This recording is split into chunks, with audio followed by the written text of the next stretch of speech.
Okay guys, so a big day for the guys over at Arrowhead with the update coming in for Helldivers 2. We've got so much to cover today, including the new patch 1.000.13, and we've also got some cool things you can do with a Steam Deck, as well as some clarification coming from Arrowhead's Misty with regards to the mission type leaving.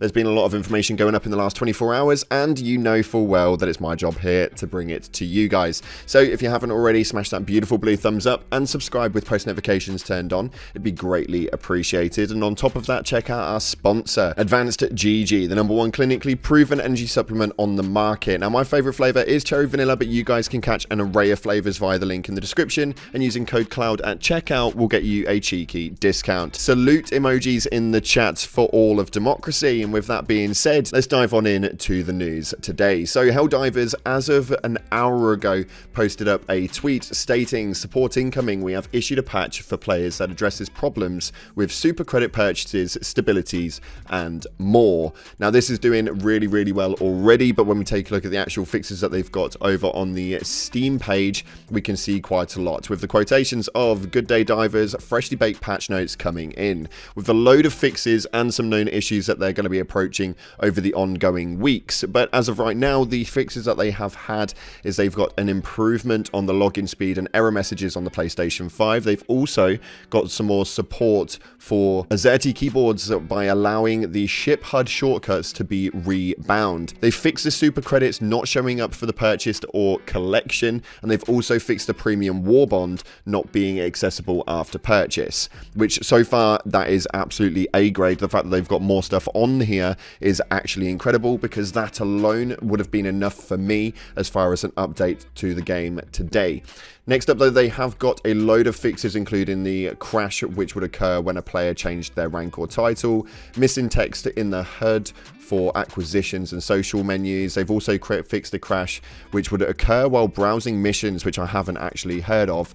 And then there's a load of AFK kick fixes, which are the unlimited stratagem use glitch while occurred after an AFK kick, and the missing equipment issued after an AFK kick, and the purple question mark appears after an AFK kick. They've all been fixed now, and if you go into Helldivers, get your update done, you will be able to obviously access all of that, which is absolutely incredible that they've done it so damn quickly, as this was something we were speaking about just yesterday. So kudos to Arrowhead for being able to push out that patch as quickly as they have. As far as the known issues go now though, some things that they are going to be working on over the oncoming weeks is the new personal orders are not showing, the login rate limiting when many are logged in at the same time, players can now become disconnected during play, and rewards and other progress may be delayed and not attributed, which so far has probably been one of the more frustrating things inside of here if we take out everything that they fixed already.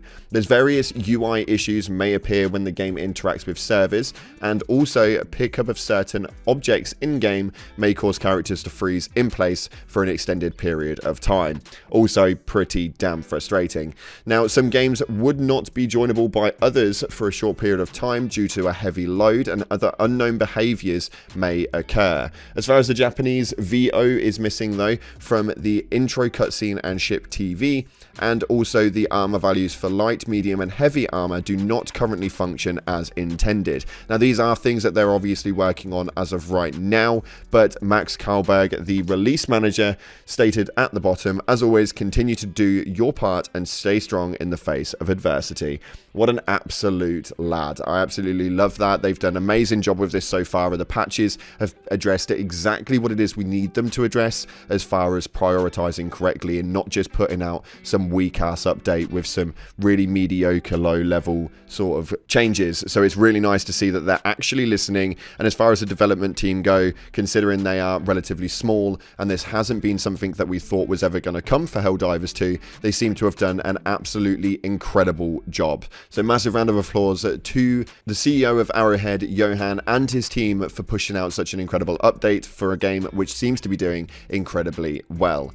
On top of that though, there are some cool things that you can do do with this game, and people are taking it to whole new levels, as Jared Kim on Twitter actually posted up this post right here, where he says, "I've decided to take Helldivers 2 to another level. This looks mental." Now, if you guys don't know what this is a Steam Deck, and if you press these buttons, it will make actions on screen. You obviously have to code these in to make sure that when you press each button, it knows exactly what it's doing, but the macro for this is seeming to be working so that when he presses the button, it genuinely utilizes the ability at hand and calls off the stratagem the way that it wants. Now, he does still hold down the Control R for some reason, but it still uses the same process, and the macros are still the same. If you guys want to do the same, he does give a breakdown over his tweet on how it kind of works, so if you guys want to check that out, then I'll leave the link down in the description under the sources. You'll be able to find his tweet over there. Overall though, absolutely incredible piece of kit and a very clever way of being able to do it, and he states it makes him feel like a commander, so it's a really cool way of adding a little bit more immersion into the game for yourselves. Next up though, we have got some information coming from Arrowhead's Misty, stating that she can confirm that abandoning an operation does not progress the enemy's percentage, so people who leave operations do not negatively affect a planet. Unfortunately, Evil Bossy got it wrong, but we all make mistakes. Now, this is for the reasoning of the farmers, and if you guys do know what I'm talking about, then you've obviously had the information you need from this topic, but if you don't know what I mean, then at the moment, essentially there seems to be a bit of an issue with people jumping into certain missions, rinsing out the easy part at the beginning, claiming all of the materials, and then just leaving partway through to get the XP from said mission point and from the collection, and then jumping straight back in because it's a really quick rinse and repeat, and it means that they can farm the materials that they need for the upgrades of the ship, or even of the upgrades of the battle pass if they want to. It seems to make quite an easy route forward, and a lot of people were thinking that it was causing some negative progress as far as an enemy percentage when it came to the survival of Super Earth. Obviously now Misty has completely confirmed that that's not the case. It is still frustrating that people will be backing out throughout the due course, and they are causing problems with like having a full squadron, going into a mission, getting partway through, and then everybody leaving. And especially during the harder difficulties, this can cause for quite a few issues as far as actually being able to complete full missions, which is frustrating to say the least. And on top of that, a bug which I have not experienced yet, but actually managed to jump in for some games last night, went in with randoms, and actually these guys were absolutely amazing. Met some really nice people on here, to be completely honest, and these guys were absolutely awesome, but we experienced a problem with being able to get these people in the building. They all just sort of like collaborated outside and just sort of congregated there and didn't move. We couldn't get them to go inside. So if you have experienced this one, you're not the only one. It's a bit of a ball ache. We had to go through the entire mission to be able to pull everything that we could out of it and get all of the materials that we wanted from it, but we weren't able to actively complete the actual quest line, which frustrated me greatly, although to be fair, it's Helldivers, so we had a hell of a lot of fun actually being able to do that, and we just had a laugh with it. It was actually really enjoyable. So a massive shout out to these three guys that I was running it with. You guys were an absolute great crack, and hopefully we can get in for some more games together soon.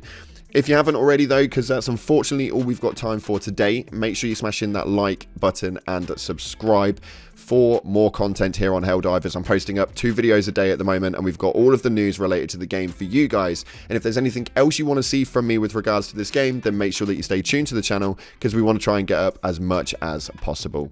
Thank you so much again for your ongoing support. It's been absolutely incredible, and make sure you subscribe to get us through to that 100k mark. We're nearly at 60% loaded is pretty damn healthy. Thank you so much again for watching, guys. Appreciate your faces. Like, subscribe, and I'll see you in the clouds.